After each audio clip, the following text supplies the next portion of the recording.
Es un animal resistente, andariego, vivaz, de piel gris, es de carne magra, o sea, tiene poca carne y poca grasa, de trompa pronunciada y de una fachada primitiva o arcaica.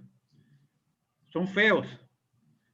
Por su trompa exagerada, en algunos lugares de la costa recibe el nombre de trompudo o tlapalayudo, que quiere decir, que parece derivar pues de la expresión náhuatl, tlapalcat, neloa, que quiere decir revolcarse en la basura, o el que revuelca la basura, o el que revuelca los trastos.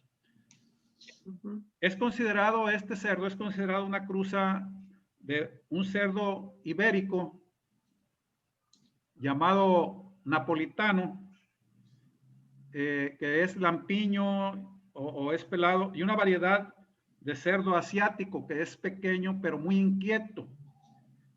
En el Pacífico, en las costas del Pacífico, la cruza pudo darse desde el siglo XVI, favorecida por la conquista de Colima, Nayarit y Sinaloa, y también eso es por parte del cerdo napolitano, pero también con los viajes del ganado de China, tempranamente en 1565, estábamos, o 64, por ahí se descubrió el viaje y el tornaviaje a Filipinas.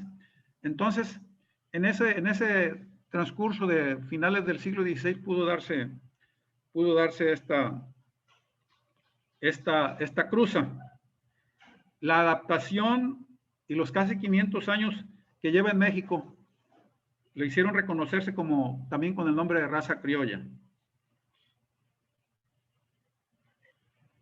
Francisco Santamaría, en su diccionario de mexicanismos, consigna la palabra bichis como vocablo de la lengua yaqui, vulgarmente usada en Sonora por desnudo o encuerado o en cueros.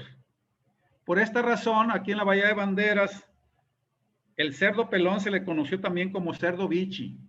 Y yo he sabido que en algunos lugares, desde Colima hasta Sonora, bueno, pues en Sonora más, porque de allá viene la palabra, pues se le ha conocido de esta manera. Se desconoce cuándo llegó el vocablo aquí, pero por siglos la palabra y esta acepción de biche o encuerado fue muy difundida en la costa de Colima, desde Colima hasta Baja California. Los primeros cerdos llegaron a México con Hernán Cortés. Les quiero decir que Hernán Cortés era muy afecto a crear tocinos, o sea, crear cerdos. La palabra tocino es un sinónimo de cerdo. ¿De dónde era Cortés? No me acuerdo. Pero por ahí, por su región española, se les conoce también como tocinos a los cerdos. Bernal Díaz del Castillo, en su Historia verdadera de la conquista de la Nueva España, menciona que en el puerto de la Trinidad, Cuba, cuando se prepararon las primeras excursiones a tierra firme, la hueste de Cortés se abasteció de pan de casabe y de tocinos. Y dice así, cita Bernal Díaz del Castillo: digamos ahora, como todas las personas que he nombrado, porque da una lista de personas que venían con Cortés, vecinos de la Trinidad, tenían en sus estancias donde hacían el pan casabe y manadas de puercos cerca de aquella villa, y cada uno procuró de poner el más bastimento que podía. Todos sabemos que las empresas de guerra, bueno, pues se le tenía que aportar. Yo aporto mi caballo, pues tú eres de caballería, yo aporto mi lanza, etcétera, etcétera. Entonces, toda la gente que venía a esas empresas de conquista tenía que aportar algo, porque de acuerdo a lo que ganaran, era correspondiente a lo que habían aportado. Probablemente los cerdos estuvieron aquí por vez primera, o sea, en la Bahía de Banderas o en la costa, durante la fugaz conquista hecha por Francisco Cortés a la costa nayarita y concretamente a la Bahía de Banderas en 1525. Pero lo que sí es seguro Lo que es seguro es que llegaron con la ocupación de Nuño de Guzmán después de 1530, o sea, 5 años después. En su memoria de servicio, Nuño de Guzmán, al informar sobre su ejército, da cuenta a una lista de 3,000 cabezas de puercos entre sus conservas y provisiones. Don José López Portillo y Weber, en su obra La conquista de la Nueva Galicia, hace lo siguiente referencia de los cerdos de esta empresa. Quiero decirles que los ejércitos caminaban, la conquista caminó al paso de la piara, porque había arreadores de cerdos. Era la despensa, pues, era la despensa. A donde se iba no se era seguro si iban a encontrar comida o no, pero ellos llevaban pues su despensa. Dice López Portillo, dice, el jefe de aprovisionamiento tenía ante sí un problema formidable. Cierto que antes de emprender la marcha, se avisaba a los soldados el número de jornadas que el capitán general calculaba que duraría la expedición para que se proveyeran de comida, pero esto no era suficiente, y aquella masa humana arrastraba consigo, como ambulante despensa de reserva, inmensa piara, a la cual más de una vez debió el ejército su salvación. En algún caso se perdieron 1,500 de tan antipáticos como útiles animalitos. Se dice que Hernán Cortés, cuando cruzó Plan de Barrancas, se le desbarrancaron 1,500 animales, un montón de animales. La alimentación de estos cerdos se encomendaba al jefe de aprovisionamientos. Los contingentes de indios aliados se turnaban para que el arreo de la piara. En campaña, el ejército vivía de las requisiciones en el país ocupado, o sea, de eso. Ya una vez ocupaban un país y las requisiciones de eso vivían, pero antes vivían de los cerdos. En 1533, apenas concertada la conquista de la Nueva Galicia, Sebastián Ramírez de Fuenleal, presidente de la segunda audiencia, dispuso se trajeran vacas, caballos, burros, cerdos y otros animales para cría a estas latitudes, donde se habían fundado ya las ciudades de Compostela, Guadalajara, la Villa de Purificación y la de San Miguel en Sinaloa. Ya desde 1522, las huestes de Hernán Cortés habían ocupado Tamazula, Tuxpan y Zapotlán, y en 1527 Colima se encontraba en el sitio donde hoy se encuentra, repartida entre soldados y vecinos.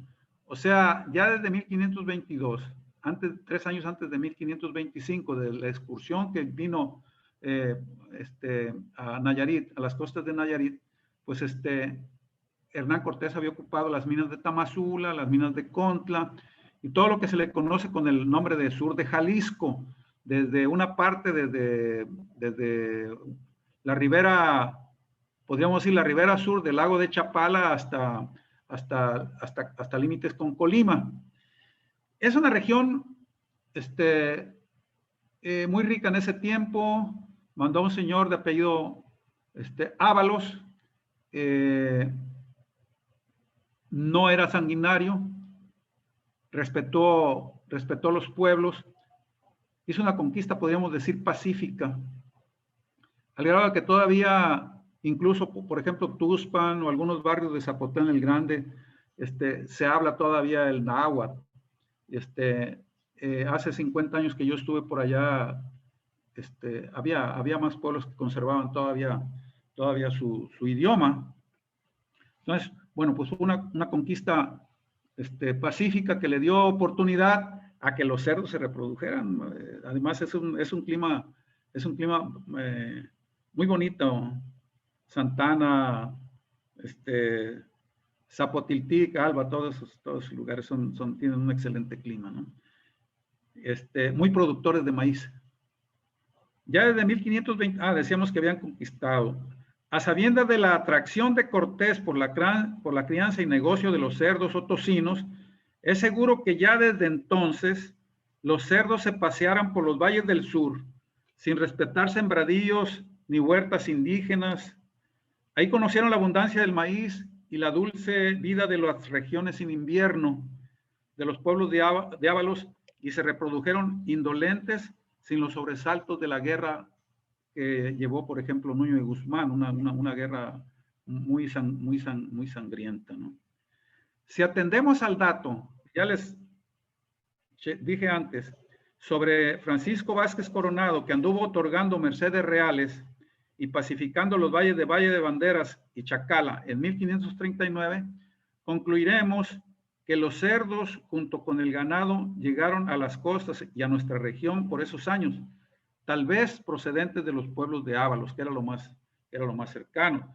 Y dado que la parentesca de los conquistadores de Compostela, pues estaban muy ligados también a la gente, a los Ábalos de Sayula y de Tamazula y de todas esas partes. Los repartimientos de tierra inscritas en las leyes de Indias dictadas por Fernando V en 1513 y confirmadas después por Carlos V en 1525 y ratificadas después en 1596 por Felipe II, contemplan en los repartimientos, contemplan en sus dimensiones, contemplan la vida holgada de los cerdos.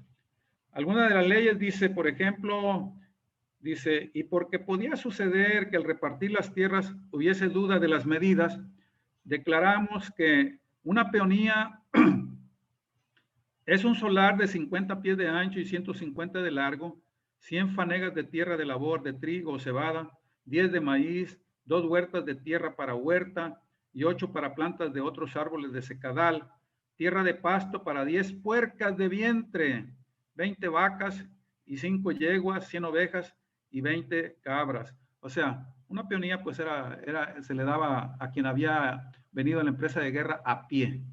Y una caballería, que era más grande, a quien venía a caballo. Y una caballería, etcétera, etcétera. Pero la caballería, tanto como la peonía, contemplan también para la crianza de cerdos.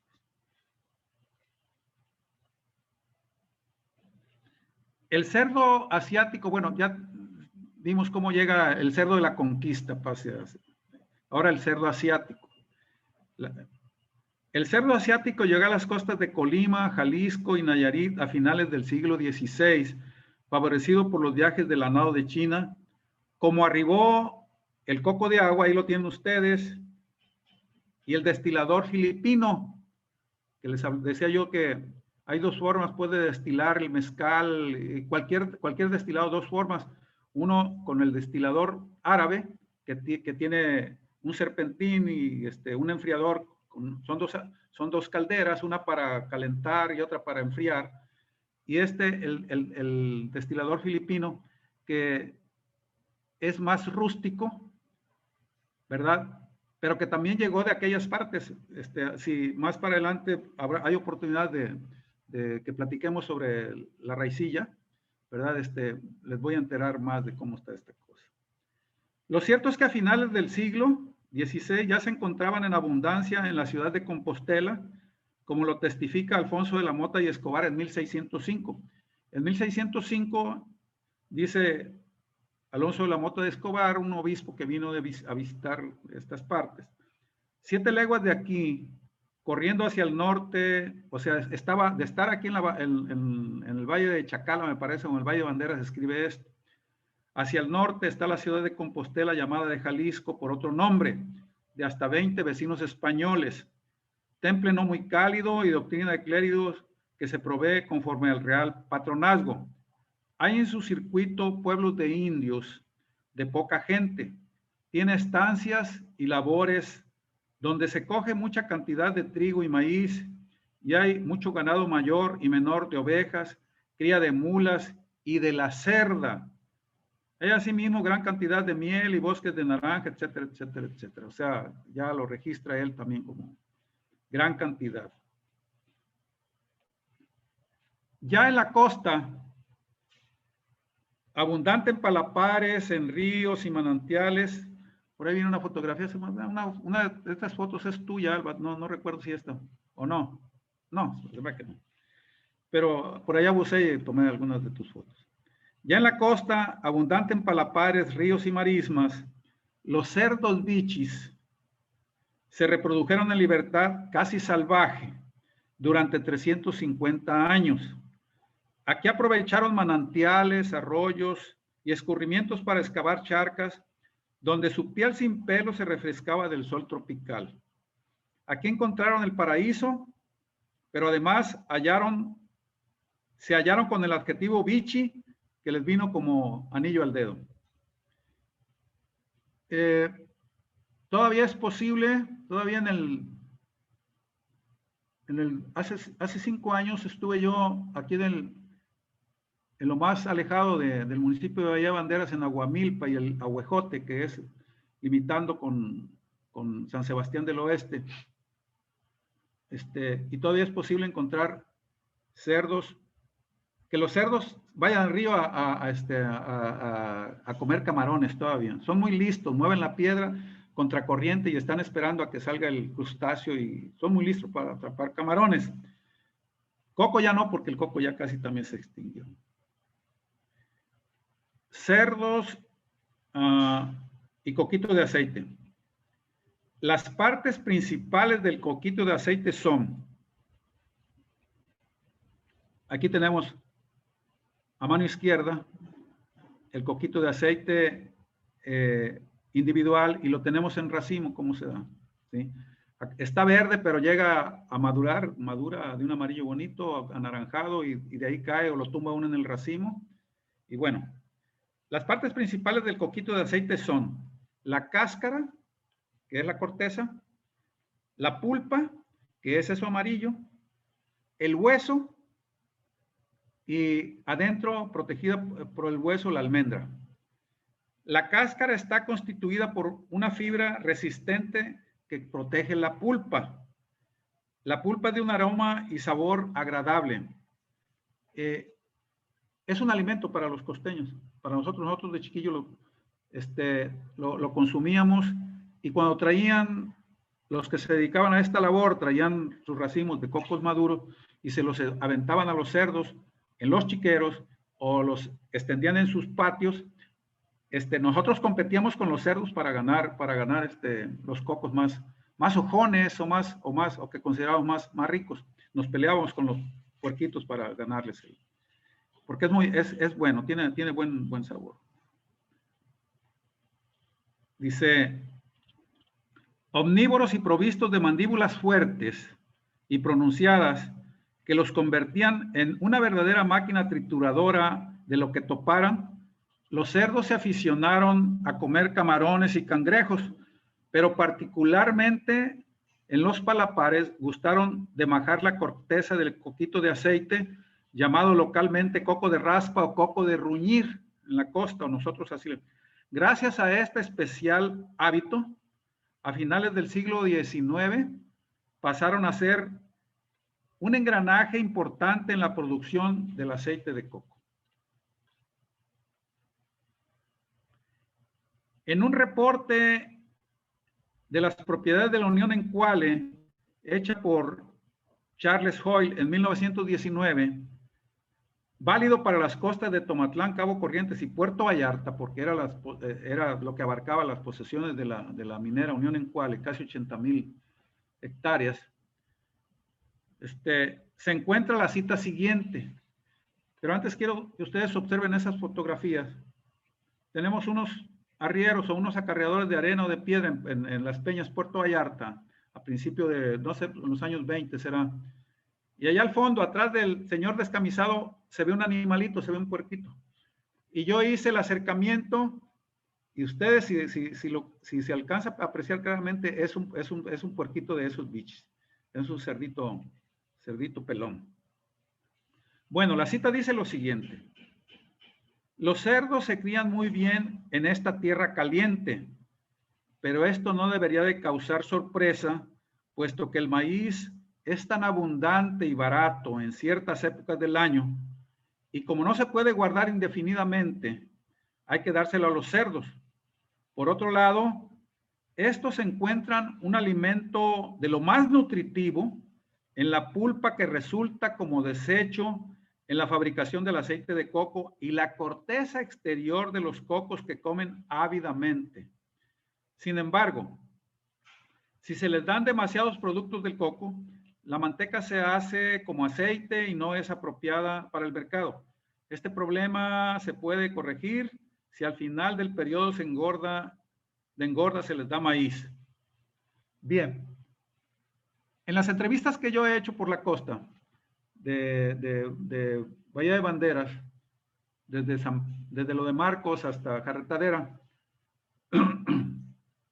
hay varios testimonios sobre los cerdos en este trabajo. Existen testimonios de que los cerdos se alzaban, o sea, se iban al monte, a los palapares, para alimentarse de la cáscara del coco durante la maduración, que se alargaba desde septiembre hasta abril. En esos meses, los puercos bichis ruñían el coco hasta ponerse de media ceba, o sea, se ponían de media engorda, para ser encerrados por quienes los reclamaban como dueños. A veces eran mismos cerdos que se habían alzado y alguien decía, son míos, y si ya los veía alguna piarita, los arreaba y los encerraba y pues eran de él.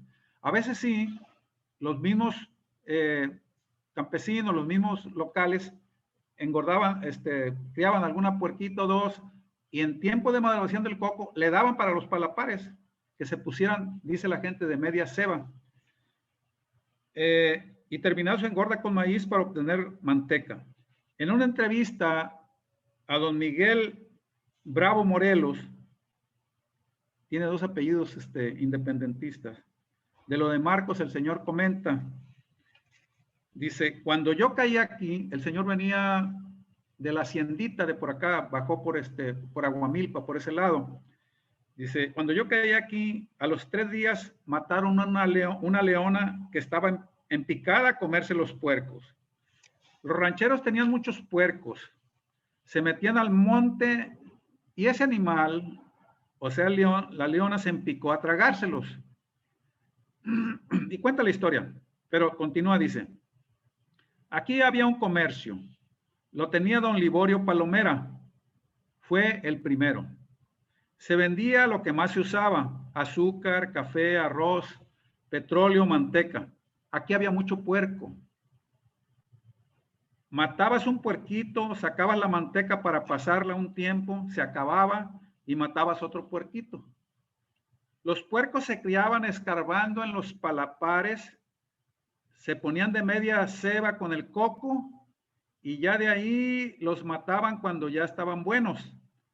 También se criaban escarbando en la playa o en los arroyos buscando cangrejos y camarones.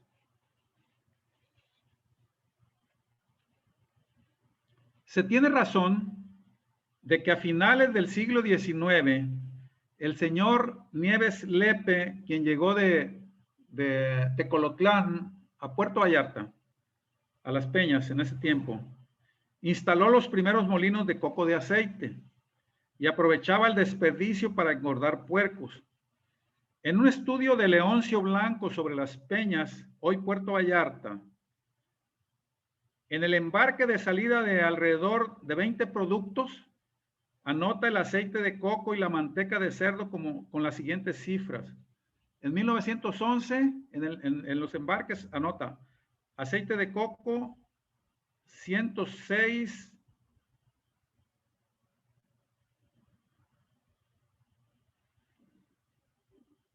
106,751 kilos, es decir, sí, 106,000, está bien. De manteca 9,528 kilos. O sea, fíjense ya a principios del siglo, 1911, la cantidad de aceite que se sacaban 106,700, o sea, son 10 toneladas, 600 y tantos de kilos, o 106 toneladas de aceite de coco. En 1912 el aceite de coco salieron 226,800 kilos, o sea, 226 toneladas, y de manteca 1,350 kilos.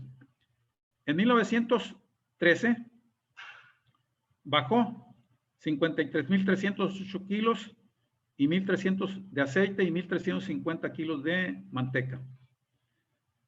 Lo que ven ustedes ahí en la fotografía son dos fotos que bajé del Facebook de Rodolfo Medina, de Mazatán. Uno es un molino una casa donde estaba un molino de coco de aceite, porque Mazatán fue muy productor todavía tiene palapares Mazatán, fue muy productor de aceite de coco. Y a un lado ven ustedes una tana o una muela para moler el aceite de coco y extraer su aceite, para moler la almendra y extraer su aceite.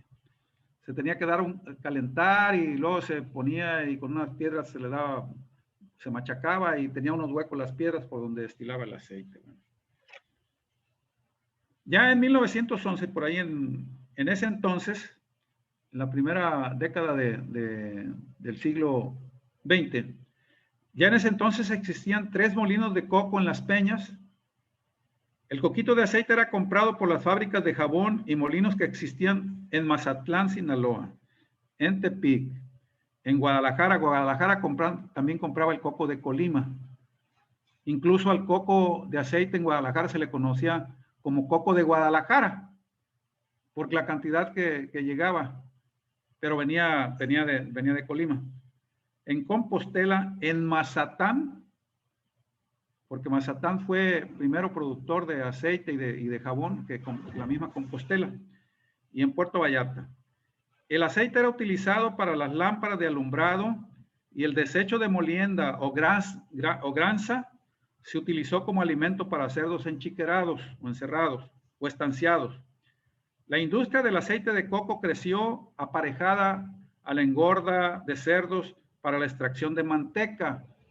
Hasta 1950 empezó a generalizarse el aceite, los aceites vegetales, entonces hasta entonces. Y al principio yo me acuerdo en 1960 todavía mi madre y mi abuela no aceptaban el aceite porque no tenían el sabor pues de la manteca. Es más, aquí en mi casa se guisa con manteca. Entonces, es más, lo consideramos más sano que el aceite. ¿Y saben por qué? Porque después de guisar, chequen ustedes en una cazuela que se hace vieja, mientras que la manteca no hace sarro, el aceite sí se le pega y sí hace sarro. Entonces quiere decir que algo no está funcionando bien. Bueno, pero es otro asunto. Hasta mediados del siglo XX, la manteca de cerdo fue elemento de cocina único y generalizado en México.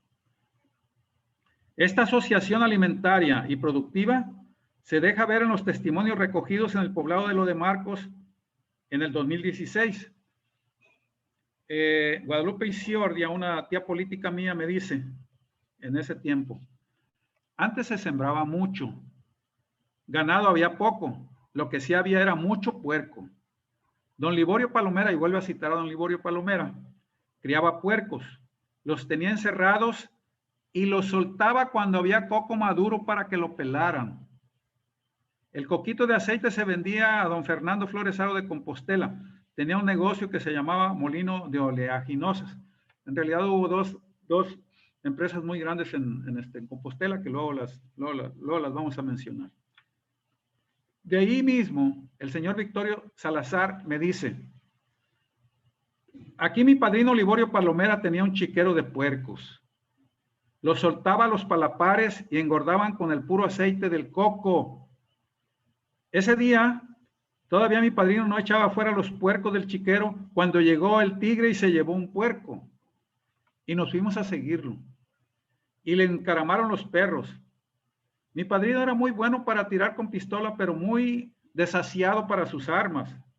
Tenía una muy buena pistola, una 38 Smith, y estaba el animal encaramado y no carreteó la mazorca, o sea que no dio por el desaseo de la pistola, porque las pistolas hay que dispararlas, hay que mantenerlas siempre en aceitadas y todo, porque si no, pues crean sarro, también crean horrura y se pegan. Entonces el señor, pues tenía buenas pistolas, pero era muy desasiado, dice el ahijado.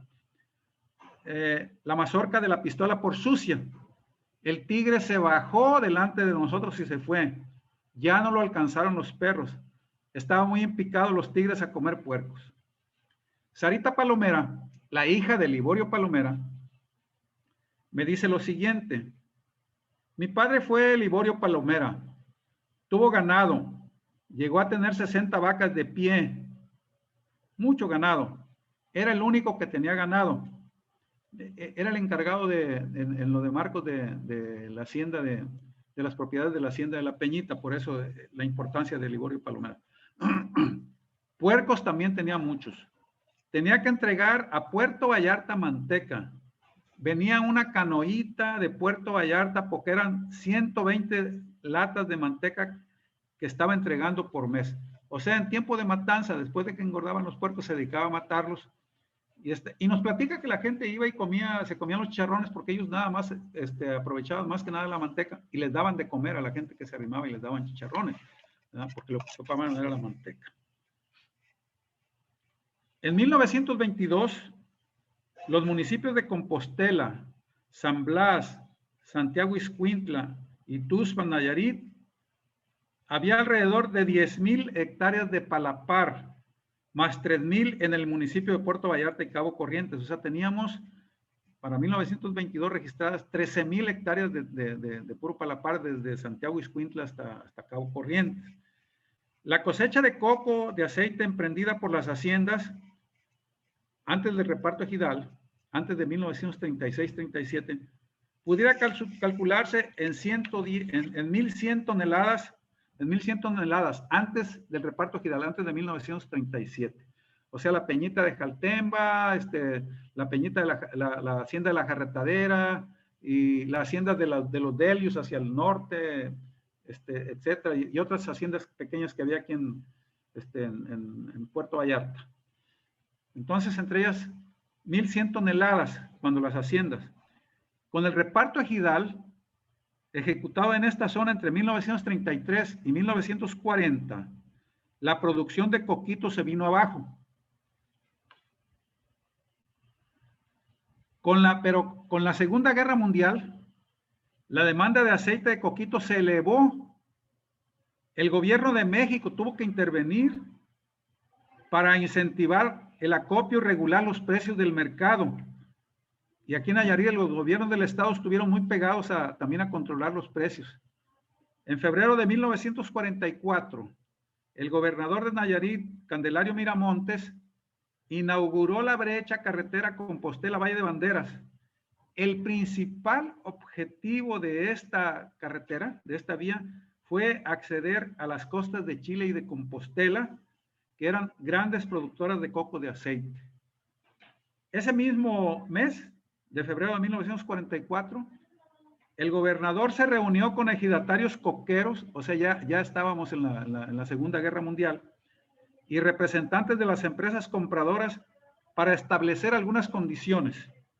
El precio del coco subió de 700 a 950 pesos la tonelada y se esperaba un repunte, una producción de 500 toneladas. Decíamos que con las haciendas, con la desaparición de las haciendas bajó, pero empezó a repuntar 500 toneladas.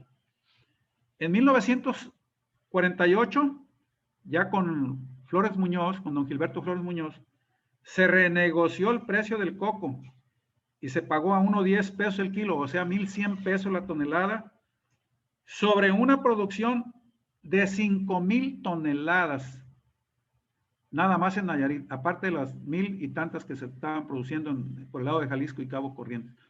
O sea, con la Segunda Guerra Mundial, fíjense ustedes en 5 años, en 4 o 5 años, subió de 500 a 5,000 toneladas. En Puerto Vallarta y Cabo Corrientes pudiera calcularse en 1,800 toneladas lo que se estaba produciendo. La cosecha coquera y la industria aceitera alcanzaron su punto más alto durante la Segunda Guerra Mundial. En Mazatán se establecieron alrededor de 10 pequeños molinos y el mismo número de jaboneras, antes de que existieran jaboneras en Compostela. Por esos años se inauguraron 2 negociaciones grandes en Compostela, oleaginosas y derivados y aceites de Compostela. Oleaginosas y derivados llegó a tener una planta laboral de 100, no recuerdo, alrededor de 150 trabajadores, entonces pues era muy importante. En Puerto Vallarta, para ese tiempo estaban funcionando 6 molinos de aceite. En 1950, la producción de coquito de aceite se estimó en 3,000 toneladas para Nayarit y 1,200 toneladas en Jalisco. O sea, la producción, se terminó la Guerra Mundial y la producción se vino abajo. Ya el mismo gobernador del estado, Gilberto Flores Muñoz, decía, estaba preocupado porque pasando la Segunda Guerra Mundial, pues iba a bajar la demanda de coco. Bueno, no fue tan drástico, pero sí fue bajando. Ya en 1950 tenemos esa producción.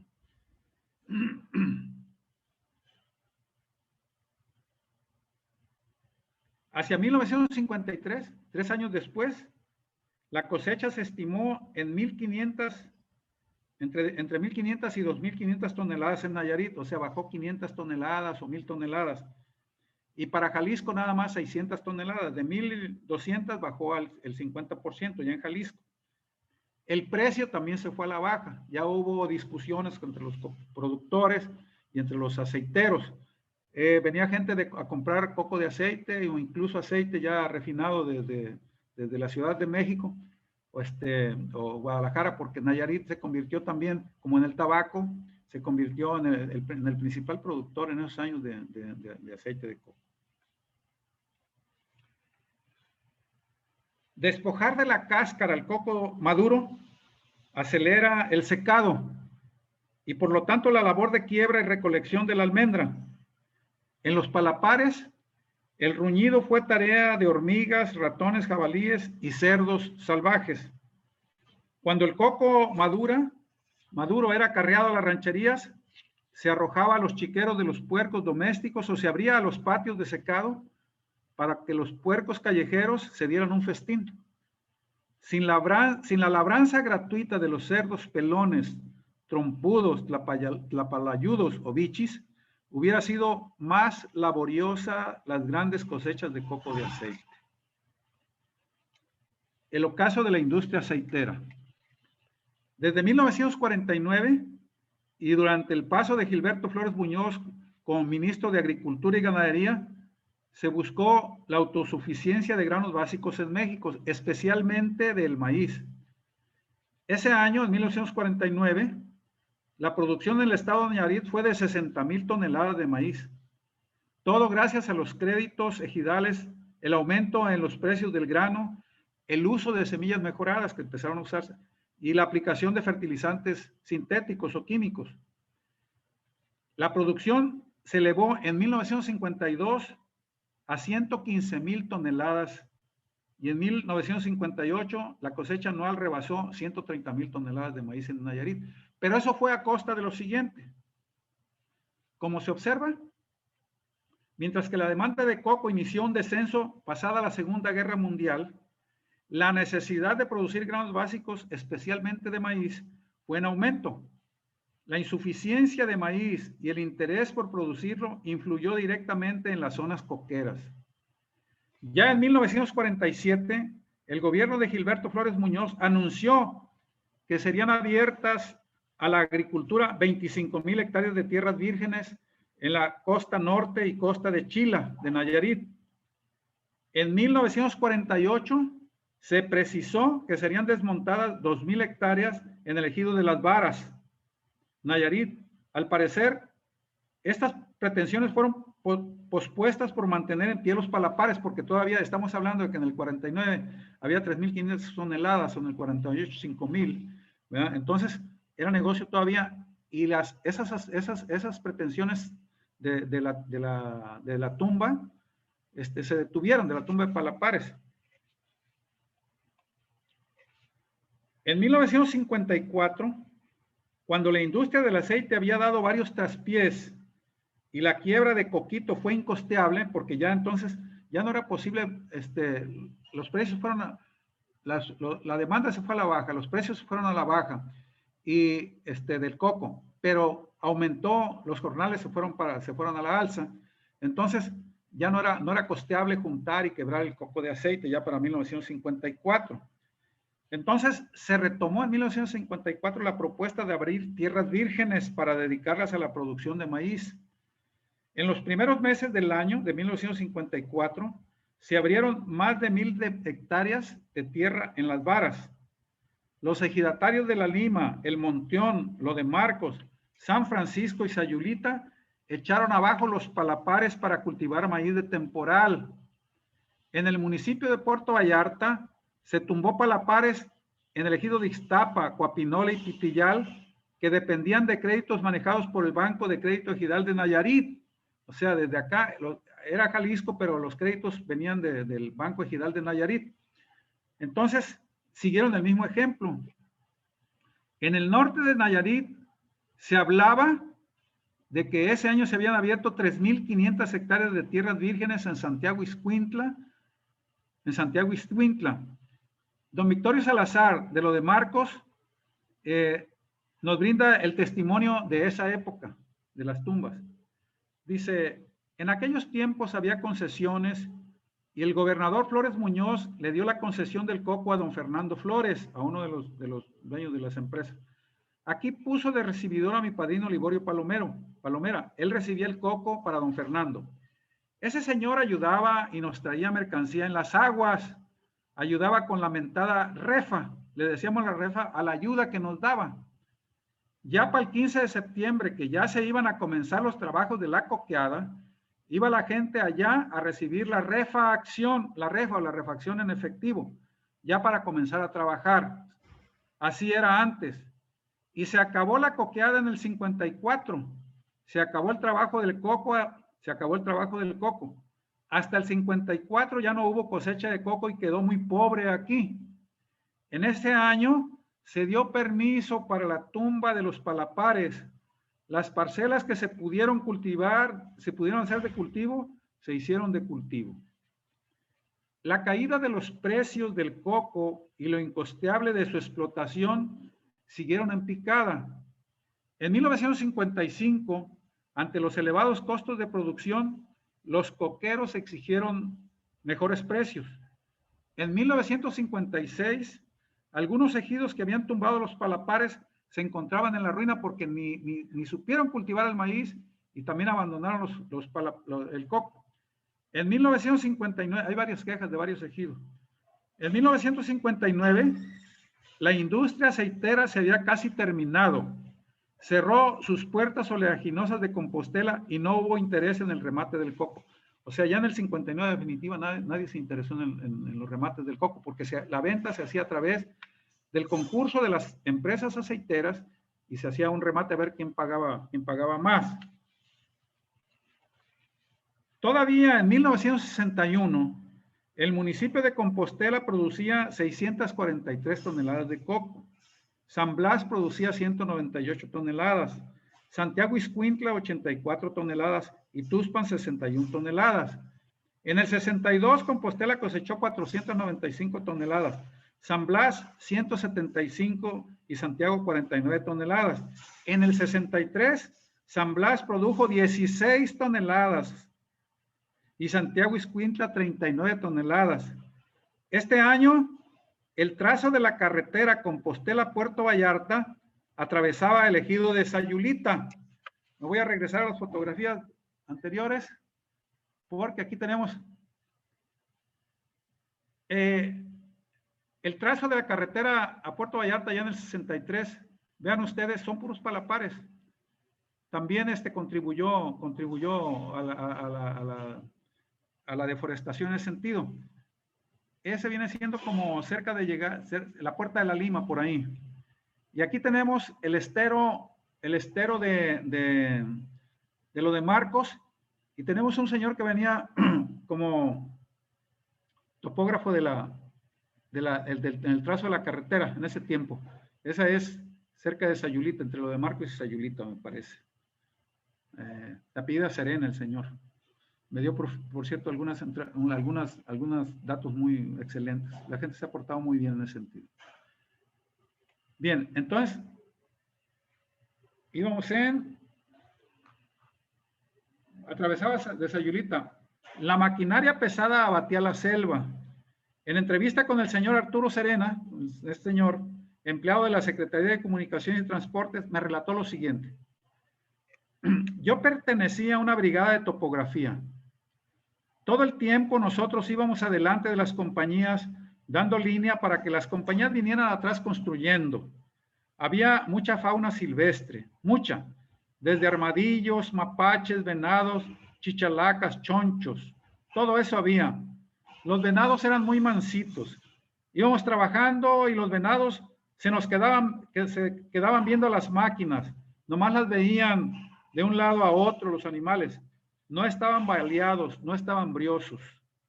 Llegamos a esa parte de Sayulita, una parte donde había muchos palapares de coco. En esas partes había muchos puercos ya de monte, ya no regresaban a sus casas, puercos alzados. Hasta nosotros nos llegamos a traer allá de vez en cuando un puerco y nos lo comíamos en el campamento. Ya no tenían dueño, ahí se criaban en los palapares, de eso se criaban del coco. No, ahí esa. Esa fotografía es de Bucerías, 1963. Esa se la bajé a Bernardo, en paz descanse, a Bernardo el Venado. Y le di un acercamiento. Ustedes pueden ver claramente que es un puerquito de los que estamos hablando, un puerquito biche. Los grandes palapares y la industria aceitera se extinguían y junto con ellos se extinguieron los cerdos bichis, de aspecto primitivo y hasta horripilante, carne flaca y escasa manteca, constitución hecha para la sabana y la transhumancia. El cerdo bichi no tuvo oportunidad de cruzar con las nuevas razas de cerdos estanciados, ni tuvo lugar en la gastronomía, ni la cocina pudo hacer algo por ellos.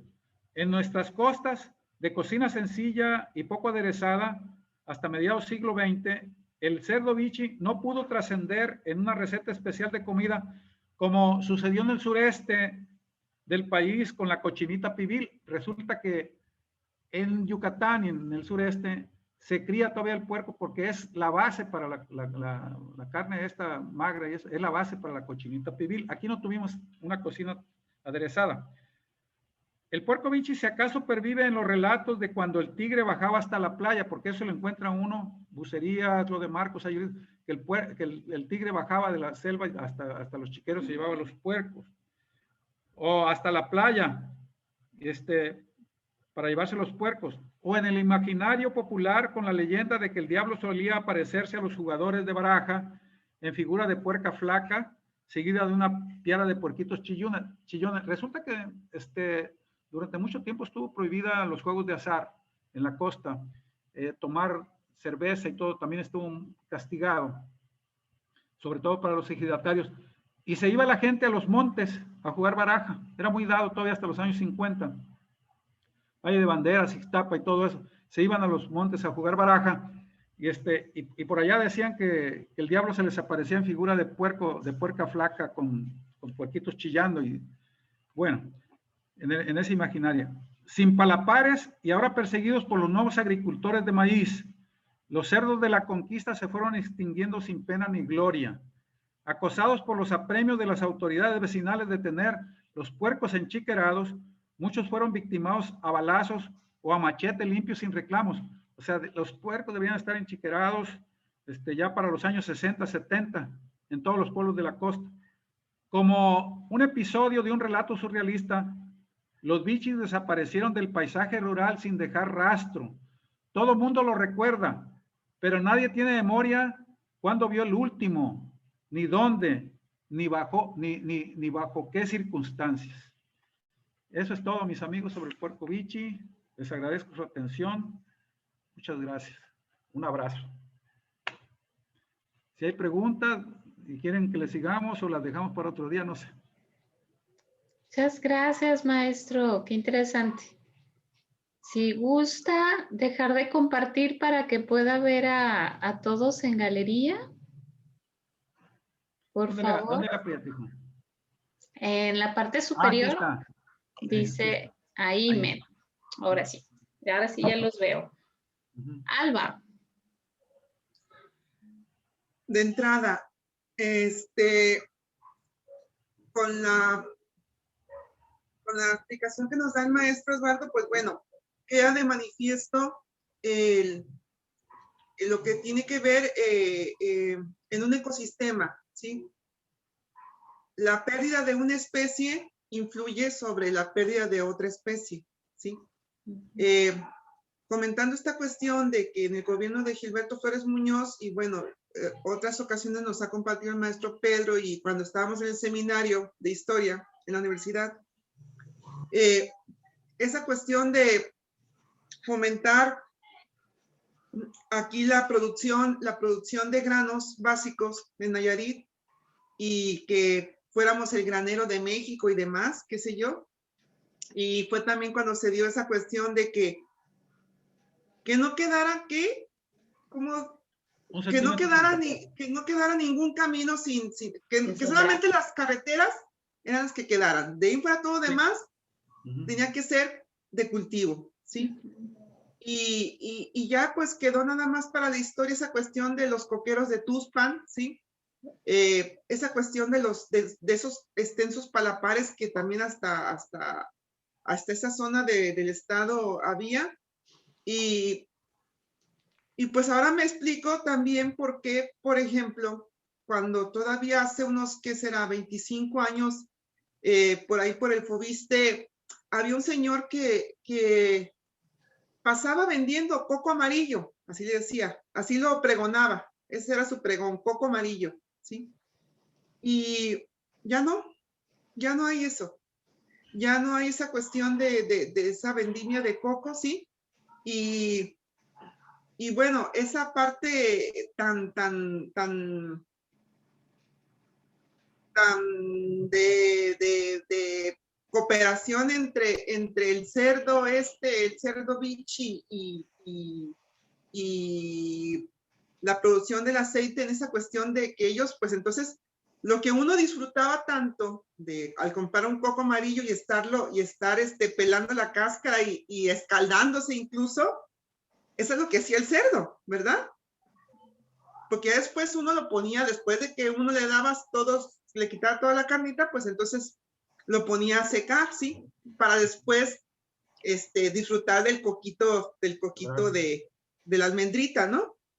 Y pues muy ilustrativo, maestro, pero pues también muy triste, pues saber toda esa cuestión de qué manera tan brutal ha tenido impacto la mano del hombre en tantos y tantos ecosistemas, ¿sí? Ver esa parte de Sayulita, de cómo fue la carretera abriendo y todo, y bueno, y que hasta la fecha, pues lo seguimos viendo, ¿sí o no? Cuando esa cuestión de que llevámonos para Puerto Vallarta, para allá, y ver cómo están arrasando con esa cuestión de la construcción de la autopista ¿Jala qué? Jala Bahía. Jala Bahía, pues, ¿verdad? Entonces, ver esa cuestión de esa desforestación, ese desmonte tan tremendo, pero pues, esas son desgraciadamente las ganancias, pues, del progreso, ¿no? Y como lo decíamos la vez pasada, ¿quién actualmente puede en un momento dado, cuando decía esa cuestión de que participó Avi en Ecologízate, en su tema, o sea, ¿quién ahorita está dispuesto a prescindir de las modernidades, ¿sí? Para tratar de revertir esta cuestión de este ecocidio, esta afectación a todas esas áreas, a todos esos ecosistemas? Pues creo que nadie, ¿verdad? Desgraciadamente. Muchas gracias, maestro. Muchas gracias, maestro. José Luis. Gracias, Paula. Y gracias también, maestro Eduardo, por su charla. Yo no conocía esa historia de los cerdos bichis, la verdad. Es cuando usted lo ha mencionado, pues, así en nuestras reuniones, jamás, bueno, me imaginaba de esos animalitos. Y mire que yo soy de las varas, que también ahí tenemos la tradición, ¿verdad? Todavía, no tanto, pues, como en esa época de la recolección, pues, del coquito de aceite y demás, pues, pero pero pues digamos sí crecí con esa todavía tradición, ¿no? De la recolección. Pero bueno, bastante interesante. Me recordó mucho algunos trabajos que se han hecho. Fíjese, en Estados Unidos se está trabajando mucho ahorita esta historia comparada con el mundo animal. Entonces, de cómo los animales han influido tanto pues en nuestra vida diaria, en nuestra economía y todo. O sea, porque hemos necesitado y hemos utilizado a los animales pues para pues, prácticamente todo, ¿no? Desde que el hombre comienza a ser un ser civilizado, ¿no? Entonces, estos grupos de historiadores en Estados Unidos tienen esa intención, pues, de recrear, ¿no? La historia, pero con la presencia ya de los animales, no solamente del propio ser humano, ¿no? Sino también ya ahora de estos animalitos, ¿verdad? Cualquiera que sean ellos. Y entonces me recordó mucho este tipo de trabajos porque pues en sí pues es la función pues que está marcando pues en este trabajo de cómo se utilizaba y fue benéfico, ¿no? El uso de este cerdo para la producción del aceite y también de las fábricas de jabón, etc. Entonces, eso me llamó mucho la atención. También esta parte de la misma incluso cruce del cerdo, pues si bien la mayoría de los cerdos de España son oscuros, son negritos, entonces, son más gorditos que este cerdo bichi, pues porque pues, así son, o sea, están criados para la producción de jamón y de embutidos y demás, pues, pero son negritos, así gorditos, la mayoría de los cerdos españoles, que no dudo que estos primeros cerdos que hayan venido con los españoles hayan sido de estas razas, ese cerdo ibérico o el cerdo gallego también. Entonces, que son como dos variantes más comunes que hay en España. Pero de Asia llegó ya a plena colonización, llegó a la mayor cantidad pues de cerdos, ¿no? Y ahí tenemos pues toda una gran variedad, ¿no? De cerdo blanco, el cerdo pinto, el cerdo, no sé cuántas variedades, pues el cerdo vietnamita, que es uno que tiene una cara muy fea, muy como tipo jabalí, pero entonces vienen pues, gran variedad de cerdos, ¿verdad? Sobre todo de Asia, China, Filipinas, Vietnam, etcétera.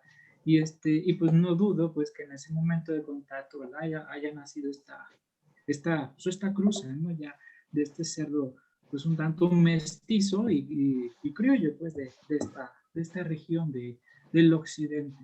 Eso también me llamó la atención. Una amiga, fíjese, está haciendo su tesis de doctorado sobre, bueno, en sí bien, el tema es muy abarcante porque es sobre producción de ganado vacuno, pero, o sea, va más allá de su tesis porque también, digamos, está tratando de ver los tipos de razas que es de vacas que se introdujeron a Nueva España, pues, desde el siglo XVI al XVII más o menos. Y la mayoría de las razas provenían también de Asia. Aunque, pues, digamos, tenemos esa común idea de que la mayoría de las reses venían de Europa, la verdad es que no, venían la mayoría de ellas de Asia, al igual que la mayoría de los cerdos. Entonces no me extraña pues que este cerdo pues que anduvo por aquí comiendo coco o cáscaras de coco pues fuera también, ¿no? Origen asiático principalmente, ¿verdad? Y bueno, por los datos que siempre usted utiliza, pues a mí siempre me sorprenden, la verdad, mucho, pues porque tiene cantidades precisas, o sea, un estudio bastante minucioso, ¿verdad? Sobre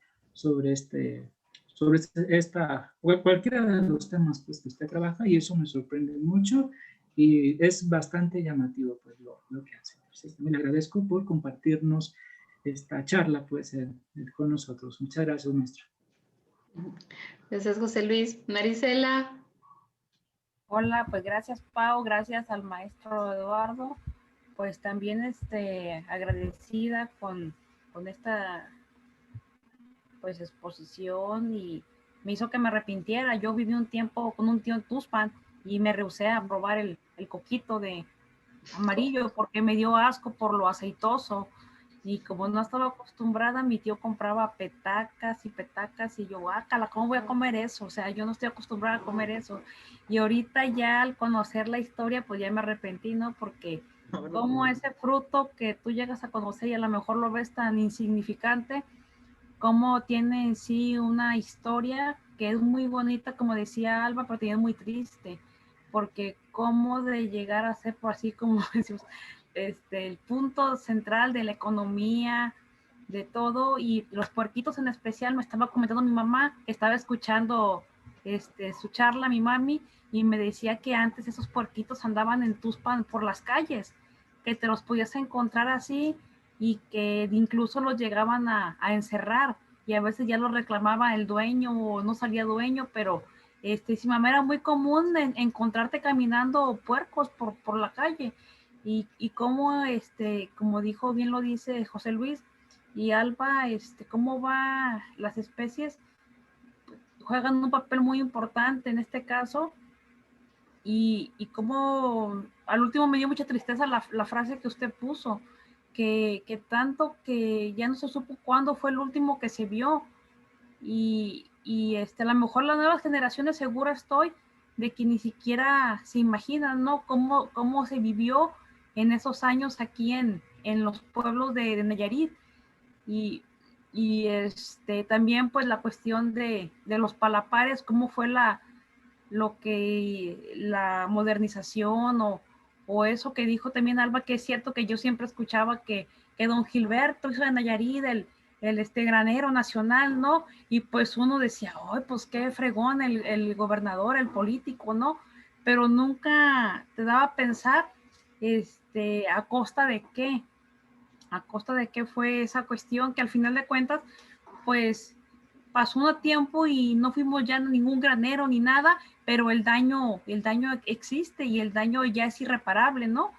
Y pues le agradezco su exposición, me gustó mucho, me hizo que mi mamá también le gustó mucho, se acordó de su niñez en Tuxpan, y también me platicaba que en Tuxpan hubo fábrica de jabón, más o menos yo creo que a partir de 1900, dice que su papá nació en el 25, y por ese año hubo una gran inundación, como tenía mi abuelito un año, fue como en el 26, y que de ahí hubo un señor que era presidente municipal, y el recurso para los damnificados pues se lo quedó como buen político, y de ahí él puso una fábrica de jabón, y ahí acudían las mujeres a llevar dice mi mamá que llevaban, y se las compraban muy baratos para el proceso de la fábrica del jabón, y pues todo eso es muy, muy bonito, que nosotros que estamos aquí podamos conocer, y que no quede así, sino que con su trabajo quede o ya trascienda en la historia, y es algo muy importante, porque mire, ¿quién se había preocupado por recopilar tanta información, por hacer esas entrevistas, por todas esas cuestiones que se llevan a invertir tiempo, pues dinero también, y usted lo está haciendo, lo realizó, y pues mi felicitación, no cualquiera le dedica esa pasión, esa entrega a un trabajo que para mí estuvo muy bonito. Muchas gracias. Muchas gracias, Marisela. Y tú muy mal, ¿eh? O sea, tú muy mal de no haber probado los coquitos. Ya te vamos a catalogar como muy picky, y eso es muy feo. No, maestro Eduardo, muchas gracias. Yo ya tenía algo de información, pero no tan detallada con estos datos que usted da. Yo me había enfocado más a toda esta conversión del hábitat que se hizo para toda la apertura de la carretera por la pérdida de la palma. La orviña, ahorita solamente hay un pequeño manchón en Tuxpan, todavía queda un machoncito ahí en Tuxpan, y se ha hecho una cantidad de programas para rescatarlo. El problema con la orviña es que es muy difícil en vivero reproducirla. Tarda muchísimos años y hay que estarla checando, o sea, tiene unas condiciones muy extremas, entonces ha sido muy difícil reproducir la palma, ya que la tienes a cierto tamaño para garantizar el momento de reforestarla, el porcentaje de sobrevivencia es muy poco. Entonces, ha sido muy difícil hacer como esta reconversión del suelo para que esta especie pueda reproducirse de nuevo. Y es lo que ha complicado en muchos aspectos hacer el rescate de la especie. Entonces, ese pequeño manchón, pues ahorita es como ese pequeño laboratorio. Y sí tenía yo relación, de momento le achacaba toda la pérdida de la palma al cerdo, pero yo creo que lo estaba sacrificando de embalde, pobrecillo. Y pues bueno, es parte de que tenemos que darnos cuenta de estos procesos históricos. Muchas veces se atienden circunstancias en ese momento que bueno, era lo que se necesitaba. La energía que te da este coquito de aceite, nos decía mi abuela, que casi siempre, normalmente, si caminabas o eras arriero o te dedicabas al campo, traías como traer ahora nueces en la bolsa, en el morral, tu coquito de aceite porque te daba estas calorías, o sea, sentías esta energía, ese dulzor que tiene la carnita, te daba ese dulce que te hace falta también para sobrellevar el tema de la deshidratación. Entonces, para fines de andar en el campo era efectivo traer tus coquitos ahí y obviamente posteriormente ya el coquito final, ¿no? Pero de inicio esa poca carne que tenía el coco te ayudaba a no caer desmayado en esos espacios y dar tiempo a que comieras cuando regresaras a tu casa. Entonces, este tema tradicional en la costa del uso del coquito de aceite, pues era para muchos fines, ¿no? Y en ese momento del uso de estos energizantes o esta energía con el aceite, la producción y lo que se necesitaba en este tiempo de guerra, pues obviamente cuando cambian las condiciones y ahora el mercado dice que tenemos que mandar granos, pues hay que darle para atrás para todo, ¿no? Y pues bueno, es parte de lo que ahora estamos en esta época de ver cómo hacemos un contrarreste. Antes también el tema de las autopistas, las carreteras, no tenían en ningún momento ningún pensamiento en el qué va a pasar con el agua, con los flujos, con los animales, con la vegetación, si yo hago mi carretera. Es bastante nuevo el tema para los ingenieros civiles, el de incluir la perspectiva ambiental en los proyectos de autopistas y carreteras.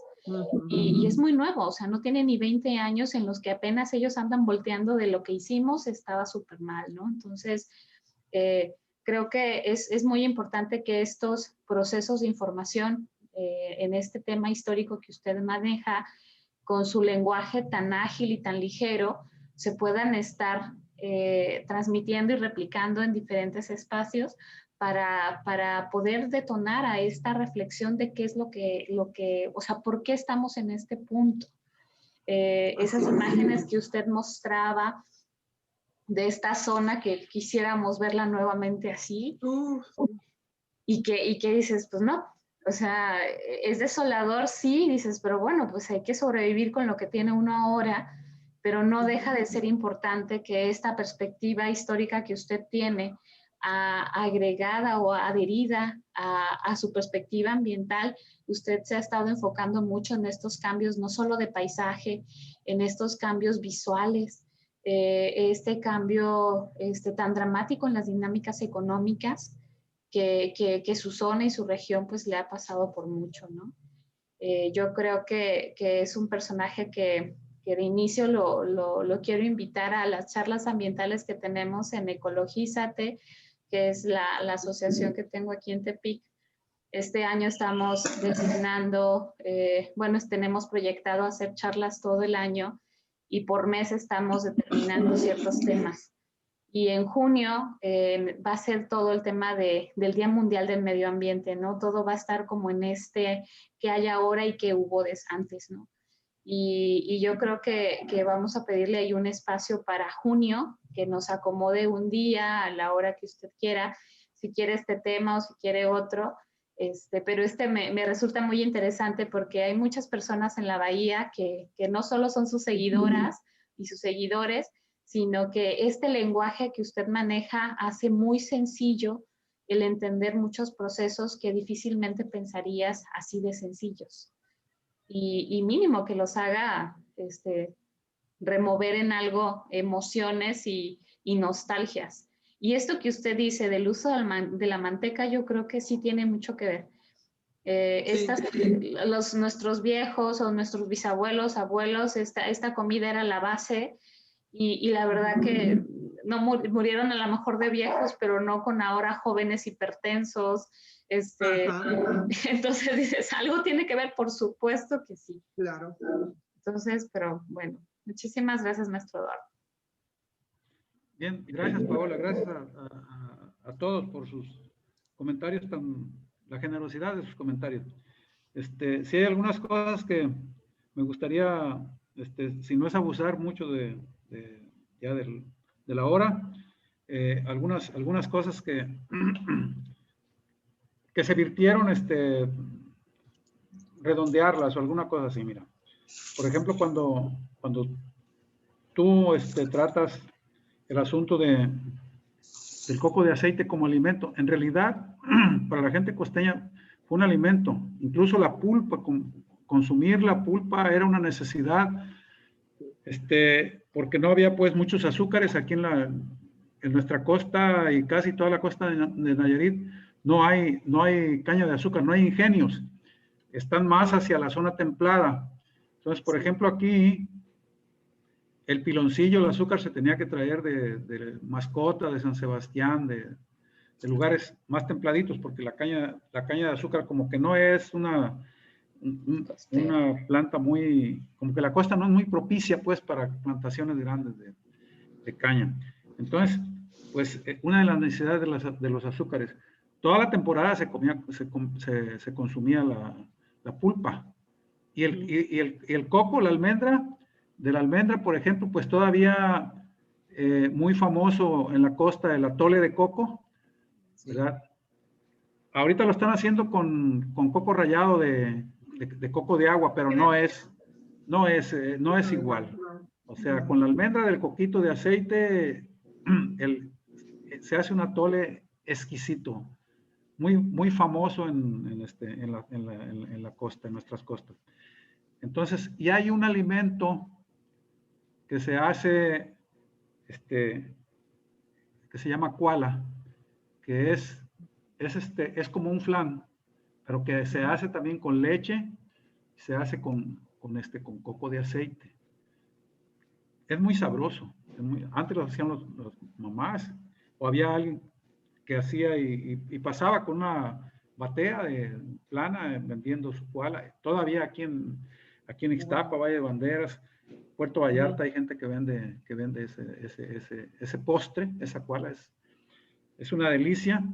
Aunque a los muchachos no les gusta, porque los muchachos el gusto se les ha descompuesto por los pingüinos marinela y por todas los submarinos y cosas de esas, las galletas Oreo y todo eso. Sí. Entonces, no le toman sabor, pero en realidad para nosotros era muy sabroso. Hay también, ya para situaciones extremas, por ejemplo, Sayulita, lo de Marcos, que ahorita son la cereza del pastel, hablando de punto de vista económico, que son la burbuja de los grandes millonarios.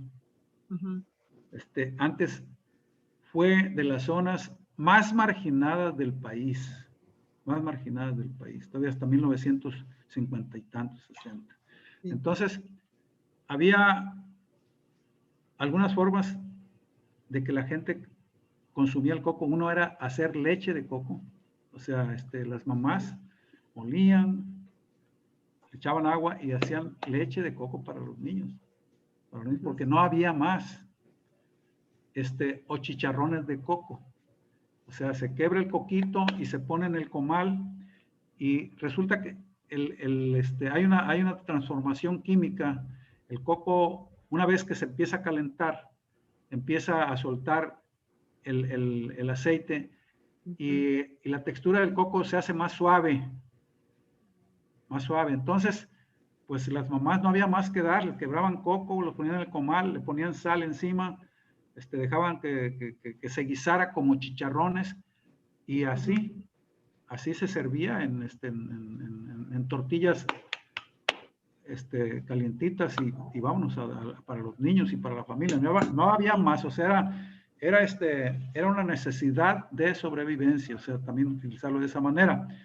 O simple y sencillamente, el coco quebradito, y se pone en una tortilla recién hecha y se le pone coco y tantita sal y es un taco riquísimo, es un taco muy, muy, muy sabroso. Entonces, el coco de aceite pues como una necesidad de vida, ¿verdad? Como un alimento. Fue muy común en la costa. Entonces, eso. Otra cosa que mencionaba sobre los cerdos asiáticos, José Luis, y que quiero comentarles, es que, por ejemplo, Cabo Corrientes. Cabo Corrientes es una saliente del continente hacia el mar, que era referencia para las naves de Filipinas, para las naves de China, para las naves de Acapulco, lo que sea. Se despega en el tornaviaje.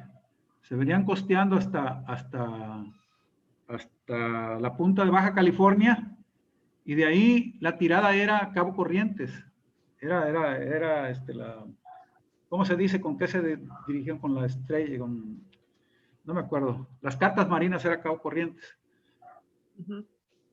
Eso es lo que venían buscando. Sí llegaban a San Blas, pero no era San Blas lo que venían buscando.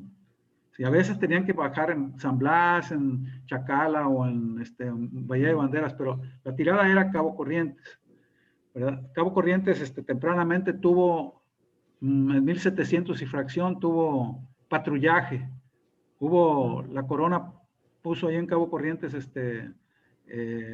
gente que estuviera vigilando para avisar de la nao, de la avenida de la nao de China. De ahí se arrancaban hasta Acapulco, y ya vienen las sedas, ya viene la porcelana, ya viene lo que pudiera venir, ¿no?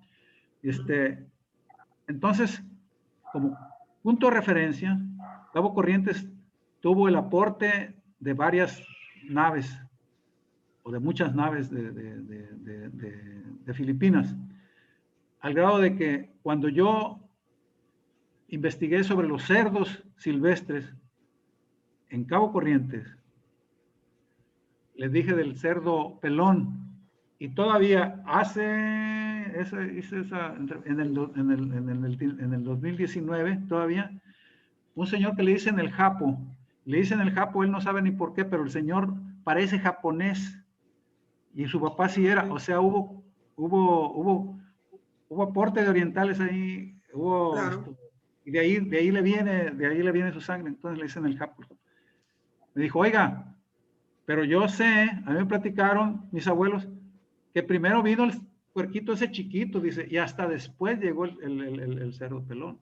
Entonces, para ellos es probable que los primeros cerdos que hayan llegado allá a la región hayan sido los asiáticos, y no el napolitano.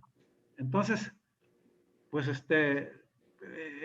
eso me hace pues hilar algunas cosas sobre el aporte de la nao de China. O sea, ellos recuerdan que primero es un puerco chiquito, muy inquieto, muy dañero y muy canijo, y que después llegó el bichi y se cruzó con él.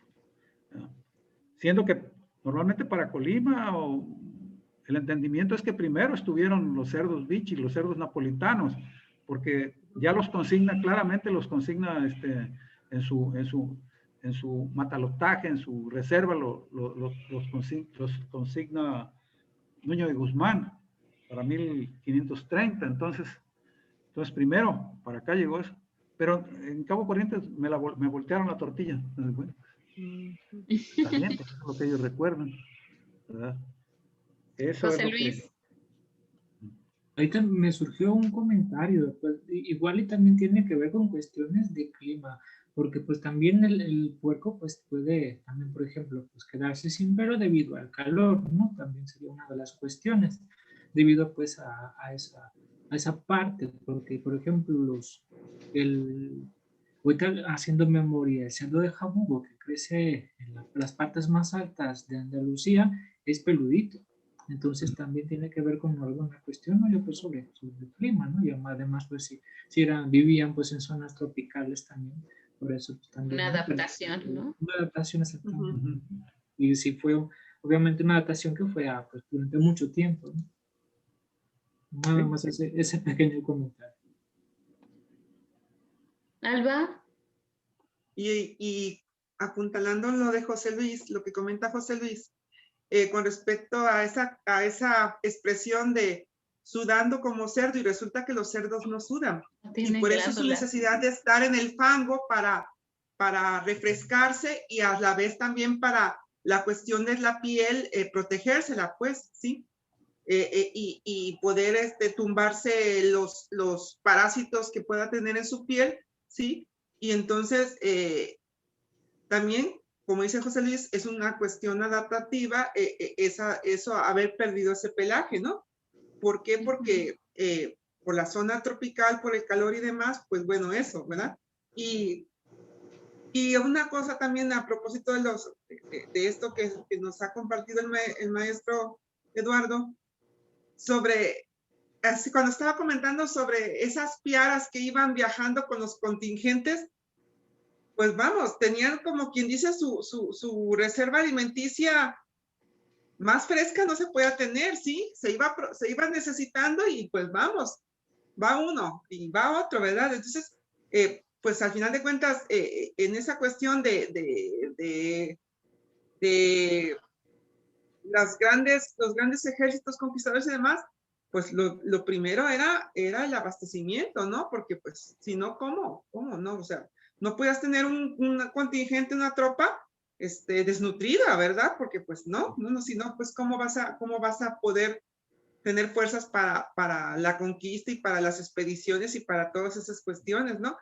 Pero sí habrá sido una escena muy llamativa el hecho de esos arrieros, no sé cómo se podría llamar, Una escena de esos película. arrieros de cerdos, ¿no? Que los llevaban como ovejas, así como, no sé, como uno se imagina o ve uno en las películas, las escenas europeas, de escenarios europeos, pues de que está ahí el rebaño de ovejas, ¿no? Entonces aquí era así toda la piara de cerdos, ¿no? Y también me recordó, por lo que comentó de que hubo un despeñamiento de cerdos, ¿sí? Pues un pasaje de la Biblia que menciona de que cuando expulsa no sé quién de los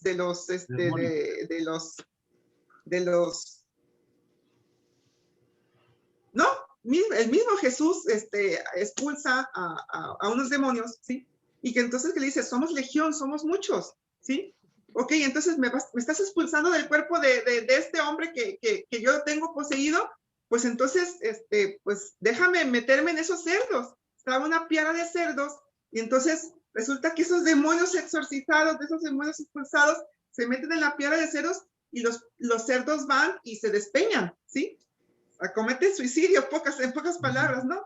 Y estaba usted comentando eso y yo pensé en eso, dije, bueno, pues acá a lo mejor pudo haber habido un proceso de exorcización y entonces estos se volvieron loquitos y vámonos, ¿verdad? Puercos. Pobrecitos, sí.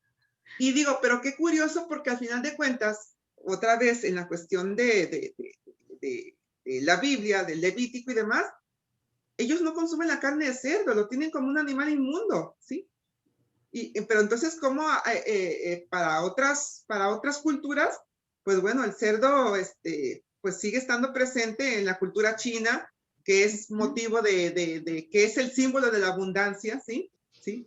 Nosotros tenemos nuestras alcancías, que es un cerdito, sí, exactamente, un cerdo de engorda. ¿Por qué? Pues era engordarlo para poder disfrutar de todo lo que implica. Y vaya, pues, ¿qué nos podrá decir de esa cuestión de disfrutar unos ricos chicharrones o unas carnitas de cerdo? No, es una cosa tremenda, ¿no? Tremenda, riquísima. Ya no manches, que vamos a cenar otra vez. Ya, calma. No. Maestro Sí. Gómez. Mira, Alba, la costumbre de llevar tiaras como reserva de guerra, los españoles la heredaron de los romanos. Sí, sí. Y la trajeron a América, pues. Sí. Y los árabes no consumen la carne de cerdo. Era muy conocido los enfrentamientos entre árabes y españoles, porque tú podías decir, estos son españoles, estos son árabes, porque los ejércitos de españoles sí llevaban cerdos y los árabes no. Entonces, de allá viene esa costumbre. Lo de Lo de los demonios, en los cerdos, es parte, pues, les comentaba yo del imaginario regional, de que el diablo se podía convertir en una puerquita con varios puerquitos y que te brotaba en el cerdo, nada más te aparecía y te venías chicoteado para tu casa, anduvieras haciendo lo que anduvieras haciendo, y más si andabas haciendo cosas malas, jugando baraja o brincando la cerca o no sé qué chingados, ¿no? Entonces, te regresabas a tu casa. Y hay un pasaje que cuenta Tello en su segundo libro, en su libro segundo, me parece, o en otro libro de Tello, tiene como tres libros. No sé si es el segundo o el otro. Es sobre Fray Pedro del Monte o de Almonte, un santo que llegó a Compostela y ahí estaba esta primera señora que la antecesora de los condes de Vinavalle, no me acuerdo cómo se llama, y que ella tenía un cerdo enorme en su chiquero, lo estaba creando con loza de plata, de platería y todo, o sea, lo tenía muy, muy, muy querido, pero era un cerdo enorme. Y cuando llega Fray Pedro del Monte, un santo, una persona que levitaba, una persona de un espíritu simple, sencillo, la mujer le dice, venga, tengo aquí en mi chiquero, en mi corral, en su casa, tengo un cerdo que le va a resultar verlo, es una maravilla, le dijo la señora. Entonces, entra Fray Pedro de Almonte y lo ve y descubre en sus ojos que es el demonio personificado en un cerdo, ¿sí? Entonces le dice, apártese señora, porque esto no es cosa de bien. Y empieza a exorcizarlo, y de ahí del cerdo sale una legión, dice, una legión de demonios. Le acaba los chicharrones a la señora, porque Sí. a lo mejor parece lo que... Pero sí hay pues una relación, sí hay una relación entre la maldad, entre el demonio en el imaginario regional, en el imaginario, una relación entre el demonio y los cerdos. El cerdo era un animal extraño para los indígenas. Conocían los jabalíes y había los jabalíes, pero bueno, pues sí hay diferencias. Pero el cerdo, cuando les leí yo algo sobre los pueblos de Ábalos, el cerdo es un animal dañero que no respeta propiedad, no respeta sembradíos, no respeta cosecha, no respeta nada, ¿sí? Entonces, hacía muchos daños en las primeras cementeras de indígenas. Incluso hay un libro de Bruno Travens, uno de sus primeros libros leí yo pues tendría yo unos 17, 18 años. Se llama El visitante nocturno y otros cuentos, de Bruno Travens. Después le leí El tesoro de la Sierra Madre, y la de Macario, supongo. Preciosas. Canasta de cuentos mexicanos, sí. Incluso que se hicieron películas. Sí. Pero ese libro, ese cuento especialmente trata de un extranjero norteamericano que compra una pequeña propiedad en Yucatán y se aísla y vive, Yucatán pues es una planicie, y donde hay alguna lomita es porque hay un teocalli ahí, y vive en una casita arriba y siembra maíz y todo, se aísla de Nueva York, o sea, de la vida de Estados Unidos. Entonces, el hombre por las noches empieza a soñar o empieza a tener un visitante. Es un indígena es un príncipe, una persona que viene bien vestida, ¿verdad? Y ya se le aparece pues en la noche y le dice, Señor, Señor, los cerdos, le dice. Y él no encuentra por qué los cerdos. Se levanta temprano y ve por allá los cerdos de algunos vecinos que andan buscando, esculcando entre la basura, entre la selva y todo.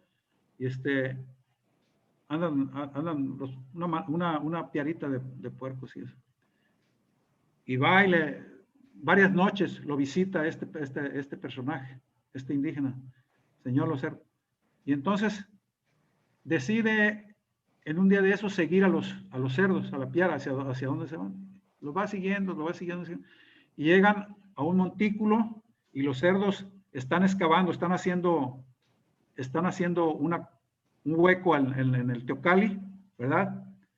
Y entre las cosas que sacan un fémur de un humano. Un humano, y ve otros ve ofrendas y ve todo eso. Entonces, yo me pongo a pensar, cuando llegaron los cerdos, aunque se le repartieron a los pueblos